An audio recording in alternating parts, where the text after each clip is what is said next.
जय हिंद। आज जिसकी हम बात करने जा रहे हैं उसका नाम है ड्रग का कैप्सूल। कैप्सूल डोजेस फॉर्म आती है आपकी सॉलिड के अंदर, है ना। ये भी टैबलेट की तरह क्या है, यूनिट डोजेस फॉर्म में काउंट की जाएगी। यूनिट मतलब जिसको आप बोले एक कैप्सूल, दो कैप्सूल, है ना। इस तरह की यूनिट में आप इसको नोट करेंगे, यूनिट डोजेस फॉर्म में। ठीक है, जिसके अंदर क्या होगी, आपकी कैप्सूल शैल होगी जिसके अंदर ड्रग फिल होगी और उसे आप डायरेक्टली लेंगे। ठीक है, इसमें क्या होता है, आपके दो तरह से क्लासीफाई करते हैं आप कैप्सूल को। एक तो आप बोलेंगे सॉफ्ट जिलेटिन कैप्सूल, दूसरा आप बोलेंगे हार्ड जिलेटिन कैप्सूल। जो आपका सॉफ्ट जिलेटिन कैप्सूल है उसके बारे में आगे देखेंगे, फिलहाल हम देखेंगे हार्ड जिलेटिन के बारे में। ठीक है, तो हार्ड जिलेटिन कैप्सूल आपका कैसा दिखता है, कुछ इस तरह की उसकी शेप होगी। ठीक है, एक उसके ऊपर बॉडी होगी, एक कैप होगी। ठीक है, ऊपर वाला हिस्सा इसको बोलेंगे आप कैप, जिसके अंदर ड्रग फिल होगी उसे आप बोलेंगे बॉडी। ठीक है, यानी बॉडी और कैप से मिलकर क्या बना होगा, आपका हार्ड जिलेटिन कैप्सूल बना होगा। ठीक है, अब हम कैप्सूल का यूज़ करते क्यों है उसके बारे में देखते हैं। तो कैप्सूल क्या काम करते हैं, ये आपकी जो ड्रग होगी उसका टेस्ट ऑर्डर को हाइड कर देते हैं, है ना, मतलब उसे मास्क कर देते हैं। साथ ही में जो कंटेंट है अंदर उसे भी क्या कर देंगे, हाइड कर देंगे। ठीक है, और क्या काम करेंगे ये, जो आपका जो भी जब जब कैप्सूल लेते हो आप, तो अगर पाउडर फॉर्म के अंदर है तो उसे वैसे निकलना मुश्किल होगा। उसकी बजाय आप क्या करोगे, उसे एनक्लोज कर दोगे किसी शेल के अंदर, है ना। एक तरह से आपने शेल बना के उसे एनक्लोज कर दिया। ठीक है, ताकि उसका ऑर्डर भी ना आए आपको, यानी महक भी ना आए, टेस्ट भी पता ना लगे। और क्या कर दिया आपने, उसको सीधा ले लिया। तो ये आप यूज़ में लेते हैं आप कैप्सूल को। अब बात है कि किस चीज़ के लिए आप कैप्सूल को काम में नहीं लेंगे। तो आप उन्हें काम में नहीं लेंगे जो एक्सट्रीमली सोल्यूबल मटेरियल्स होंगे। एक्सट्रीमली सोल्यूबल यानी जो बहुत ज़्यादा सोल्यूबिलिटी रखें, जैसे KCl। इससे क्या नुकसान है, जैसे ही आपने कैप्सूल लिया, कैप्सूल गया स्टमक में उसकी क्या हुई, जो लेयर्स होंगी कैप्सूल्स की वो हट जाएंगी। हटेगी तो अंदर से क्या होगा, पाउडर बाहर आएगा। अगर वो एक्सट्रीमली सोल्यूबल है तो तुरंत की तुरंत वो क्या है, आपका जो सॉल्यूशन है, जो गैस्ट्रिक आपके जूस है उसके अंदर मिल जाएगा और इरिटेट करेगा, है ना। जैसे आपका गैस्ट्रिक है, ये इसके अंदर एकदम में सोल्यूबल हुआ, इसको क्या करेगा, इरिटेशन करेगा, क्योंकि ये हाईली सोल्यूबल है। तो उस केस में आप कैप्सूल का इस्तेमाल नहीं करते हैं। ठीक है, या फिर किसके इस्तेमाल नहीं करेंगे, जो एफ्लोरोसेंट या डेलिक्वेसेंट मटेरियल होंगे, है ना। इसका मतलब क्या है एफ्लोरोसेंट का, यानी वो मटेरियल जो कि सॉफ्ट कर दें, कैप्सूल की शेल को सॉफ्ट कर दें, यानी उसको क्या करें बहुत जल्दी, यानी जैसे आप कैप्सूल के अंदर दवाई डालें, कैप्सूल की शेल को क्या कर दें, कमज़ोर कर दें, है ना, उसको सॉफ्ट कर दें और वो बाहरी खुलने का पूरे पूरे चांसेस हो जाएं। तो ऐसी ड्रग्स को आप यूज में नहीं लेंगे। या डेलिक्वेसेंट यानी उस ड्रग को काम में नहीं लेंगे जो कि क्या करे, कैप्सूल की शेल से मॉइस्चर खींच ले, है ना, यानी कैप्सूल की शेल से मॉइस्चर एब्जॉर्ब कर ले और क्या कर दे, उसे ड्राई कर दे। अगर कैप्सूल की शेल ड्राई हो गई तो क्या आ जाएगी, क्रैकनेस आ जाएगी। ठीक है, तो इन दो तरह के मटेरियल्स के लिए इस्तेमाल नहीं करते हैं हम। साथ ही में किसके लिए नहीं करेंगे, जो एक्सट्रीमली सोल्यूबल मटेरियल्स होंगे उनके लिए आप हार्ड जिलेटिन कैप्सूल को इस्तेमाल नहीं करेंगे। ठीक है, इसके बाद हम आगे बात करेंगे किसकी, कैप्सूल शेल की। ठीक है, अभी आपको बताया कैप्सूल शेल किसकी बनी है, कैप्सूल शेल दो होंगी, कैप और बॉडी से मिलकर बनी होगी। ठीक है, जो आपकी कैप और बॉडी है वो किस चीज़ से मिलकर बनी है, वो बनी है जिलेटिन से। और जिलेटिन क्या है, एक प्रोटीन है। क्या है जिलेटिन, जिलेटिन एक प्रोटीन है जिसको आप दो तरह से अलग अलग यूज करते हैं। एक तो जिलेटिन ए, एक होता है आपका जिलेटिन बी। तो जो जिलेटिन ए है आपका, वो कहाँ से आएगा, वो आएगा आपका एनिमल स्किन से। किससे आएगा, एनिमल स्किन से। और जिलेटिन बी कहाँ आएगा, एनिमल बोन से। कहाँ से आएगा, एनिमल बोन से। बी से बोन, ये याद रखोगे तो ए से स्किन अपने आप हो जाएगी। एनिमल स्किन से कौन सा आएगा आपका, जिलेटिन ए। एनिमल बोन से कौन सा आएगा, जिलेटिन बी। बात करेंगे अगर आप किसकी, आइसोइलेक्ट्रिक पीएच की, तो जो आपका जिलेटिन ए है इसकी कितनी होती है, 9.0।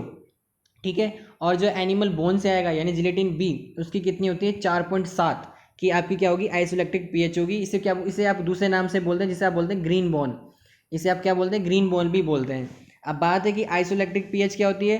तो आइसोइलेक्ट्रिक पीएच वो पीएच होती है जिसके ऊपर जो भी आपका प्रोडक्ट रहेगा, जो भी सब्सटेंस रहेगा, वो न्यूट्रल बिहेवियर करे, यानी उसके ऊपर नेट चार्ज हो वो जीरो हो। क्या हो, नेट चार्ज जीरो हो। ठीक है, जिसको आप पीआई से डिनोट करते हैं, आइसोइलेक्ट्रिक पीएच को। यदि ये पीआई से कम होगी तो क्या होगा, प्लस चार्ज यानी पॉजिटिव चार्ज होगा। यदि आपकी पीएच पीआई से ज़्यादा होगी तो क्या होगा, आपका नेगेटिव चार्ज होगा किसी भी सब्सटेंस के ऊपर। लेकिन जब जीरो हो जाए जिस पीएच के ऊपर, उसे आप क्या बोलेंगे, आइसोइलेक्ट्रिक पीएच।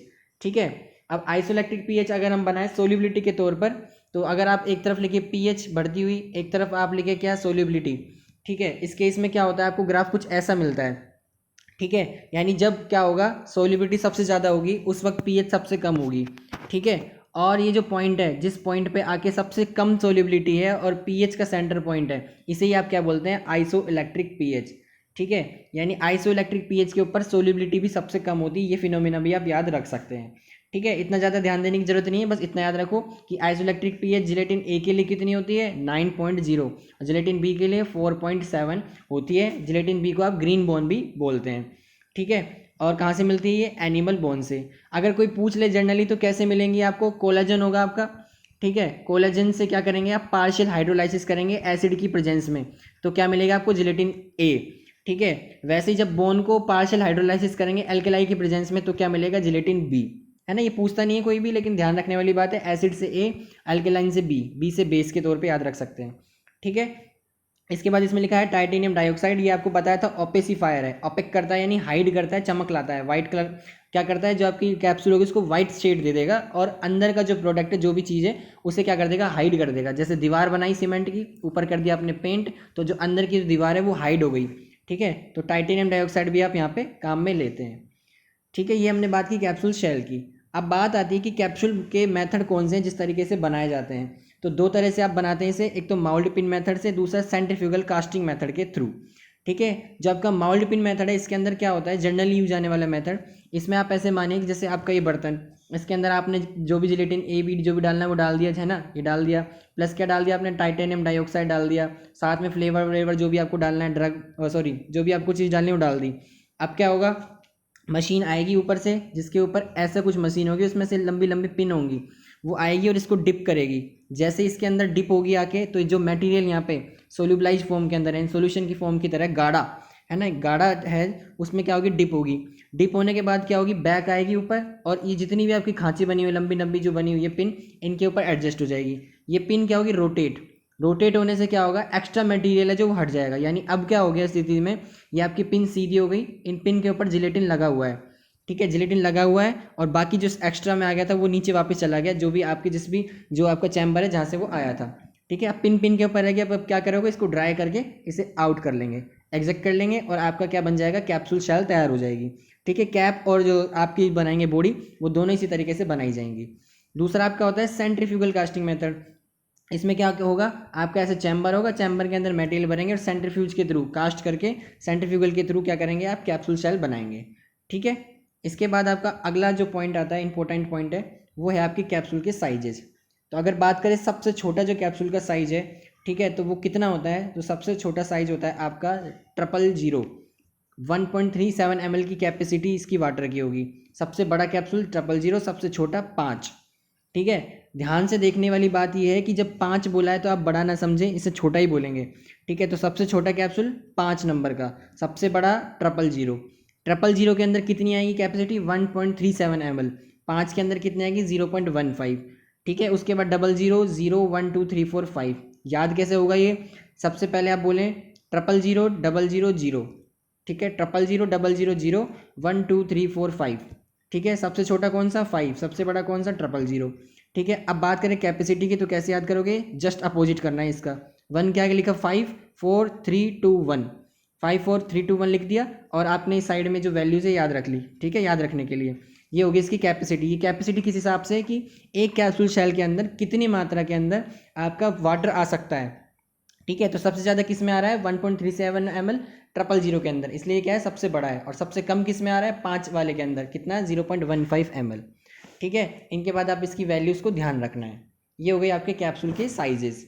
इसके बाद आप पूछे कि मॉइस्चर कंटेंट अगर कैप्सूल के अंदर पूछा जाए तो कितना होता है, तो वो आप बताएंगे 12 से 15% होता है आपका किसके अंदर, हार्ड जिलेटिन कैप्सूल के अंदर।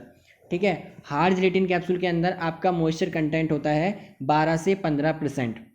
ठीक है, और सॉफ्ट की बात करोगे तब आएगा वहाँ 6 से 10%। है ना, अभी सॉफ्ट की बात नहीं कर रहे हैं हम, इतना याद रखो कि हार्ड जिलेटिन के अंदर कितना, 12 से 15। ठीक है, एक आप क्या करते हैं, कैप्सूल अगर आपने देखा हो तो कैप्सूल के ऊपर लिखा आता है कुछ टेक्स्ट, वो टेक्स्ट किस प्रोसेस से लिखते हैं, तो उसे आप बोलेंगे रोटाग्रेव प्रोसेस के थ्रू क्या करते हैं आप, इम्प्रिंटिंग करते हैं उसी दौरान जिस दौरान आप बना रहे हैं। यानी जब आप फिल कर रहे हैं, जब आपकी मशीन डिप हो रही है, उसी मशीन के ऊपर ही, यानी उसी के ऊपर ही आपका लिखा होगा टेक्स्ट। ठीक है, जैसे आप मशीन में डिप किया, डिप करके कैप्सूल बनाया, जब वो आगे फर्दर प्रोसेस पे जाएंगे तो क्या होगा, रोटाग्रेव प्रोसेस लगेगा, जिसके थ्रू जो कैप्सूल शेल होंगी आपकी तैयार हुई, उसके ऊपर आप प्रिंट कर दोगे। और ये जो प्रिंट करोगे, इसमें जो शाई होगी, इंक होगी, वो भी ईडेबल होगी, है ना, खाने योग्य वाली होंगी। हालांकि ये जो इंक है आपकी ये सोल्यूबलाइज नहीं होती है, लेकिन प्रोसेस आपको याद रखना है मेन कौन सा प्रोसेस होता है, रोटाग्रेव प्रोसेस, जिसके थ्रू क्या करते हैं आप इम्प्रिंटिंग करते हैं। ठीक है, दो तरह की मशीनें आप यहाँ काम में लेते हैं, कौन कौन सी, एक तो होती है आपकी अगर, दूसरा होता है डोसाटर। डोसाटर के अंदर 3 आते हैं, ZFM, जानासी, फार्मेटिक, मैकोफार, और अगर का अंदर आती है 3, लीली, ओसाका एंड पैरी। पैरी पैरी ये अलग कंपनियों के नाम है ना। डोसाटर कब काम में लोगे आप, डोसाटर जब काम में लोगे आप जब क्या होगा, आपका जो मटेरियल होगा वो स्लग होगा, क्या होगा, स्लग। स्लग यानी जिसकी फ्लो प्रॉपर्टी क्या होगी, लेस होगी, कम होगी। और जब फ्री फ्लोइंग होगा पाउडर आपका, जो भी मेटल फिल करने वाले हो, फ्री फ्लोइंग होगा तो क्या काम में लोगे आप, अगर, अगर आप काम में लोगे। ठीक है, इसके बाद आते हैं कंपोनेंट्स। कंपोनेंट्स जो कि एक कैप्सूल मशीन के अंदर होते हैं। कैप्सूल मशीन में क्या होगा, सबसे पहले एक तरफ चैम्बर होगा जिसके अंदर एम्प्टी कैप्सूल सेल्स होंगी, यानी एम्प्टी कैप्सूल होपर। दूसरा क्या होगा आपका, जहाँ फीड फिल करने वाले यानी पाउडर या ग्रैन्यूल जो भी आप फिल करने वाले हैं वो होपर।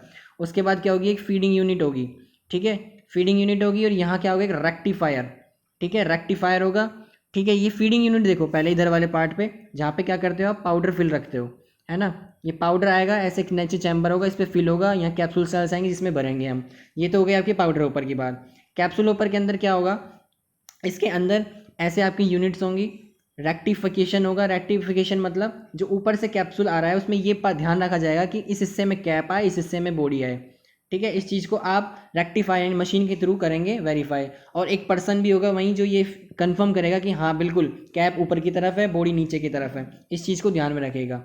ठीक है, फिर क्या होगा, फीडिंग यूनिट जो अभी हमने पढ़ी ऑगर और डोसाटर के बारे में, ऐसे इनमें से जो भी एक आप यूज कर रहे हैं, फ्री फ्लोइंग है तो ऑगर, और अगर आपकी स्लग के फॉर्म में है तो डोसाटर आप यूज कर रहे हैं, उसके थ्रू क्या होगा, फीडिंग यूनिट के थ्रू ही आएगा चैम्बर में। नीचे क्या होगा, जैसे आ गए नीचे कैप्सूल की बॉडी आ गई, इस बॉडी के ऊपर आपकी जो फीडिंग यूनिट पाउडर की वो आएगी और इसके ऊपर फिल करेगी।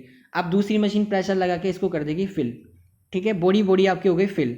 ये बॉडी मशीन के अंदर फिट हो और कैप भी मशीन के अंदर फिट हो, इस प्रोसेस में क्या होगा आपका, क्या करेंगे आप, वैक्यूम प्रेशर जनरेट करेंगे।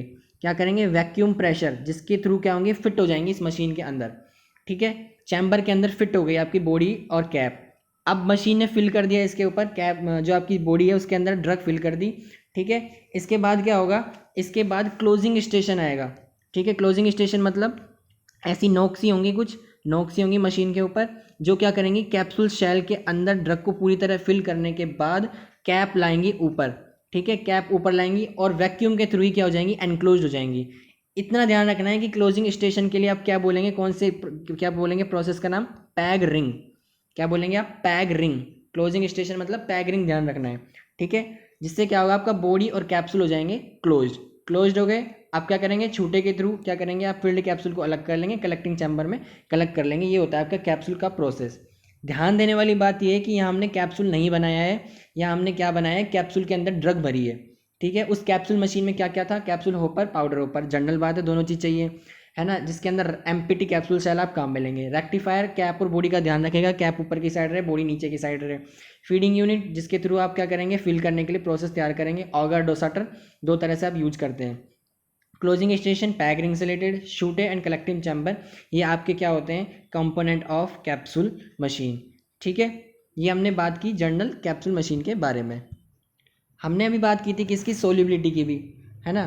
सोल्यूबिलिटी पैरामीटर हमने काम में क्यों लिया है, सोल्यूबिलिटी का पैरामीटर इसलिए काम में लिया है कि जो आपकी कैप्सूल सेल होगी उसकी सोल्यूबिलिटी इतनी होनी चाहिए कि जब क्या होगा, हमारी बॉडी का टेम्परेचर 37 डिग्री सेंटीग्रेड और स्टमक की पीएच बनाने के लिए 0.1 mHCl काम में लें, तो 5 मिनट के अंदर वो इसके अंदर घुल जाए। ठीक है, इसलिए हम सोल्यूबिलिटी पैरामीटर ने काम में ले रहे थे कि कैप्सूल शेल आप ऐसी तैयार करें, बॉडी और कैप, कि जब वो 37 डिग्री टेम्परेचर और 0.1 m मोलर पीएच के हिसाब से, जो आपकी गैस्ट्रिक जूस की होती है उसके हिसाब से पीएच तैयार करें, तो 5 मिनट के अंदर वो शेल घुल जाए। इसलिए हमने सोल्यूबिलिटी जो वर्ड है काम में लिया था। और ये सोल्यूबिलिटी डिपेंड किस पे होगी, क्रॉस लिंकिंग पे। किस पे डिपेंड होगी, क्रॉस लिंकिंग, किसकी, जिलेटिन की। क्रॉस लिंकिंग मतलब ऐसे उलझी हुई, ऐसे उलझी हुई जो आपकी होगी लिंकिंग, इसको बोलेंगे क्रॉस लिंकिंग, जो जिलेटिन के अंदर होती है। जितनी ज़्यादा क्रॉस लिंकिंग होगी उतनी सोल्यूबिलिटी आपकी कम होगी। ठीक है, दूसरी बात हम ये बोलते हैं कि जो आपकी कैप्सूल शेल है वो 20 से 30 डिग्री सेंटीग्रेड पे अगर आप बाहर रखें, क्योंकि रूम का टेम्परेचर इस लिमिट में आपको जनरली मिलता है, तो 15 मिनट के अंदर अंदर वो सोल्यूबलाइज नहीं होना चाहिए। समझ गए बात, 37 degree centigrade 0.1 m molar HCl में 5 मिनट के अंदर सोल्यूबलाइज होना चाहिए, क्योंकि हमें इसके अंदर ड्रग को क्या करना है, रिलीज करवाना है। ठीक है, लेकिन 20 से 30 डिग्री सेंटीग्रेड पे 15 मिनट के अंदर नहीं होना चाहिए, क्योंकि रूम टेम्परेचर पर ही अगर वो सोल्यूबलाइज होने लग गया मॉइस्चर की वजह से, तो क्या होगा, आपका कैप्सूल हो जाएगा ख़राब। ठीक है, तो इस टेम्परेचर पे ये रिलीज जो आपकी कैप्सूल सेल है वो सोल्यूबलाइज नहीं होनी चाहिए। ठीक है, इसके बाद हम बात करते हैं सोल्यूबिलिटी बढ़ाने या घटाने के तरीके। देखो, दो तरह से आप करेंगे इसे। आप एक आप काम में लेंगे फॉर्मिक एसिड, दूसरा आप लेंगे फॉर्मेलिन। ठीक है, जो फॉर्मिक एसिड होती है इसकी जगह बोरिक एसिड वगैरह कुछ भी काम में ले सकते हैं।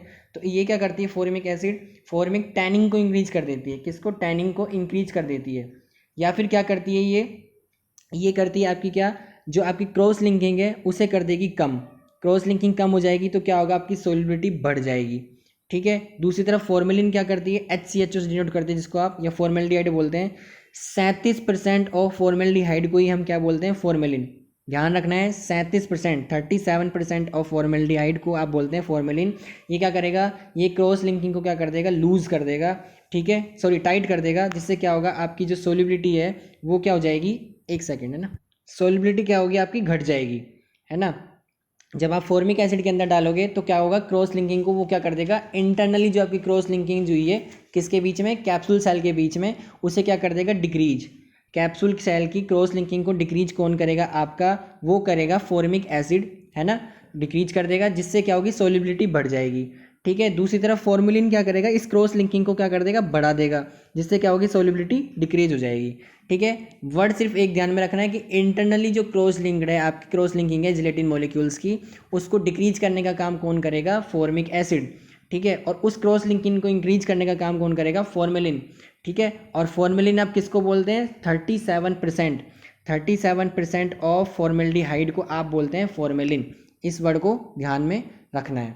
ठीक है, इसके बाद अगली जो आगे की बातें आएंगी, कैप्सूल के इवैल्यूएशन टेस्ट पैरामीटर वगैरह हम अगली वीडियो में देखेंगे। आज हमने क्या बात की थी, आज हमने जनरल जाना था कैप्सूल के बारे में, हार्ड जिलेटिन कैप्सूल क्या होता है, उसका यूज क्यों करते हैं हम। ठीक है, कैप्सूल शेल क्या होती है, किस किस से मिलकर बनी होती है, जिलेटिन ए बी, ए मतलब किससे, एनिमल स्किन से, बी मतलब एनिमल बोन से, किस प्रोसेस के थ्रू, पार्शियल हाइड्रोलाइसिस। एसिड की प्रेजेंस में करोगे तो जिलेटिन ए मिलेगा, एल्कलाई की प्रेजेंस में करोगे जिलेटिन बी मिलेगा। इसके बाद मेथड ऑफ मैन्युफैक्चरिंग दो थे, mould pin and centrifugal casting.